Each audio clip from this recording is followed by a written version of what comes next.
জীবনের জন্য পানি। ৩৫ পৃষ্ঠা। পানি। পৃথিবীতে যত ধরনের তরল পদার্থ পাওয়া যায়, পানি তার মাঝে সবচেয়ে সহজলভ্য। পৃথিবীতে যত ধরনের তরল পদার্থ পাওয়া যায়, তার ভিতরে সবচেয়ে সহজলভ্য কোনটা? পানি। পানি। মানুষের শরীরের শতকরা ৬০ থেকে ৭৫ ভাগই হচ্ছে পানি। মানুষের শরীরে শতকরা ৬০ থেকে ৭৫ ভাগ হচ্ছে কি? পানি। মানুষের শরীরে শতকরা কত ভাগ পানি আছে? ৬০ থেকে ৭৫ ভাগ। তাহলে ৬০ থেকে ৭৫ ভাগই হচ্ছে পানি। এটা থাকে কিসের শরীরে? মানুষের শরীরে। মানুষের শরীরে ৬০ থেকে ৭৫ ভাগ কি রয়েছে? পানি আছে। আবার মানুষের শরীরে পানি রয়েছে কত শতকরা কত পার্সেন্ট? ৬০ থেকে ৭৫ ভাগ। মাংস, মাছ, মাংস কিংবা শাকসবজিতে শতকরা ৬০ থেকে ৯০ ভাগ পানি থাকে। মাছ, মাংস কিংবা শাকসবজিতে শতকরা ৬০ থেকে ৯০ ভাগ পানি থাকে। মাছ, মাংস কিংবা শাকসবজিতে শতকরা কত ভাগ পানি থেকে? ৬০ থেকে ৯০ ভাগ। কত ভাগ? ৬০ থেকে ৯০ ভাগ। এটাও ভেরি ইম্পর্টেন্স। এটাও ভেরি ইম্পর্টেন্স। দাগে রাখবা। পৃথিবী পৃষ্ঠের শতকরা ৭৫ ভাগই হচ্ছে পানি। পৃথিবী পৃষ্ঠের শতকরা কত ভাগ হচ্ছে পানি? ৭৫ ভাগ। তাহলে পৃথিবীর পৃষ্ঠে শতকরা কত ভাগ হচ্ছে পানি? ৭৫ ভাগ। পৃথিবী পৃষ্ঠে শতকরা পানি কত ভাগ রয়েছে? ৭৫ ভাগ। আমাদের বেঁচে থাকার জন্য পানি অপরিহার্য। তাই পানির আরেক নাম হচ্ছে জীবন। পানির আরেক নাম কি? জীবন। তাহলে আমাদের বেঁচে থাকার জন্য কোনটি অপরিহার্য? পানি। তো পৃথিবীতে আমাদের বেঁচে থাকার জন্য কোনটি অপরিহার্য? মানে খুব বেশি প্রয়োজন পানি। তাই পানির আরেক নাম কি রাখা হয়েছে? জীবন। তাহলে পানির কিছু গুরুত্বপূর্ণ ধর্ম সম্পর্কে জেনে নেওয়া যাক।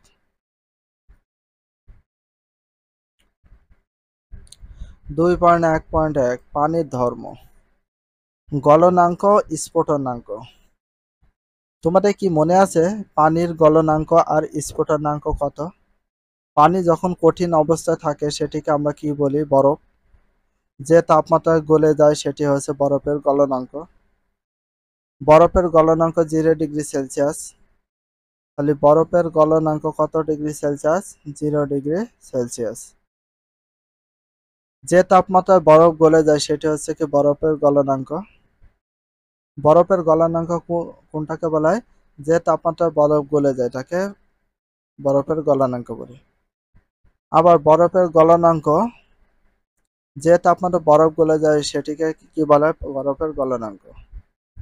বরফের গলনাঙ্ক কত ডিগ্রি সেলসিয়াস পর্যন্ত হয়? 0°C পর্যন্ত হয়।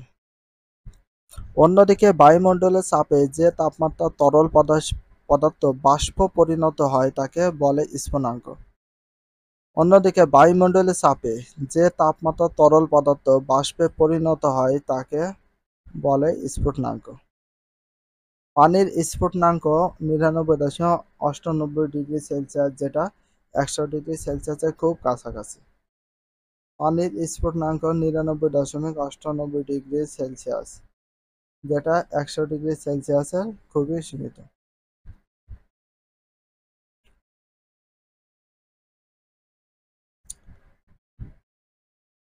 তাহলে পানির স্ফুটনাঙ্ক কত ডিগ্রি সেলসিয়াস? 99.98°C, যেটা 100°C খুব কাছাকাছি।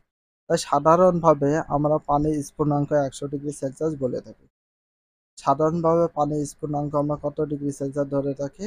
100° পর্যন্ত ধরে রাখি। পানি বিশুদ্ধ স্বাধীন। পানি বিশুদ্ধ, পানি স্বাধীন, গন্ধহীন আর বর্ণহীন। পানি কোনো স্বাদ নেই, গন্ধ নেই, বর্ণ নেই। তোমরা কি জানো পানির ঘনত্ব কত? পানির ঘনত্ব তাপমাত্রার উপর নির্ভর করে। 4°C তাপমাত্রা পানির ঘনত্ব সবচেয়ে বেশি। 4°C তাপমাত্রা পানির ঘনত্ব সবচেয়ে বেশি? 4°C। তাহলে কত ডিগ্রি সেলসিয়াসের তাপমাত্রা পানির ঘনত্ব সবচেয়ে বেশি? 4°C। আর সেটি হচ্ছে 1 গ্রাম অথবা সিসি বা 1000 কেজি মিটার কিউব। অর্থাৎ 1 সিসি পানির ভর হলো 1 গ্রাম বা 1 কিউবিক মিটার পানির ভর হলো 1000 কেজি। বিদ্যুৎ বা তড়িৎ পরিবাহী। বিদ্যুৎ বা তড়িৎ পরিবাহিতার ভিতরে কি কি আছে? বিশুদ্ধ পানিতে বিদ্যুৎ বা তড়িৎ পরিবাহী হয় না, তবে এতে লবণ কিংবা অ্যাসিডের মতো তড়িৎ বিশ্লেষ্য পদার্থ দ্রবীভূত থাকলে তড়িৎ পরিবাহিত হয়।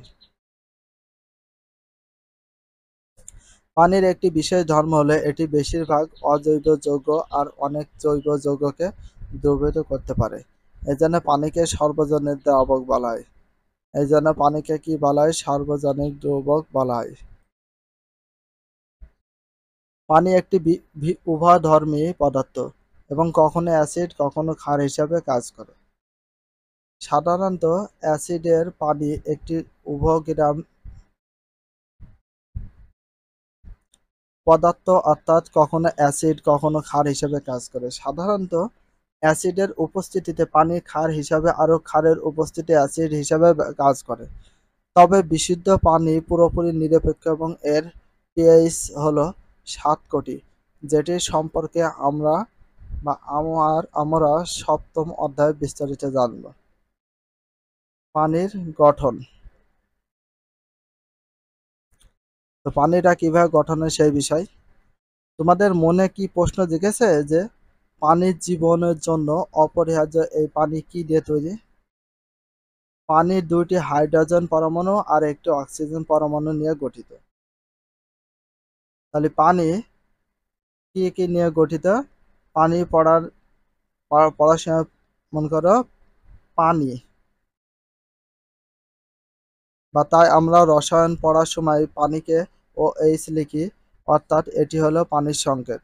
ভিডিওটি এখানে শেষ করছি। যদি ভিডিওটি ভালো লাগে চ্যানেলে সাবস্ক্রাইব করতে হলে ফলো করে দিও, তার সাথে একটা লাইক এবং একটা কমেন্ট করে দাও। নেক্সট ভিডিও পাওয়ার জন্য অবশ্যই বেল আইকনটা অল করে রাখো, যাতে নিউ ভিডিও আপলোডের সাথে সাথে সর্বপ্রথম তোমাদের কাছে নোটিফিকেশনটা পৌঁছে যায়। If you love this video please subscribe my channel, like comment share, hit the bell icon for getting next video.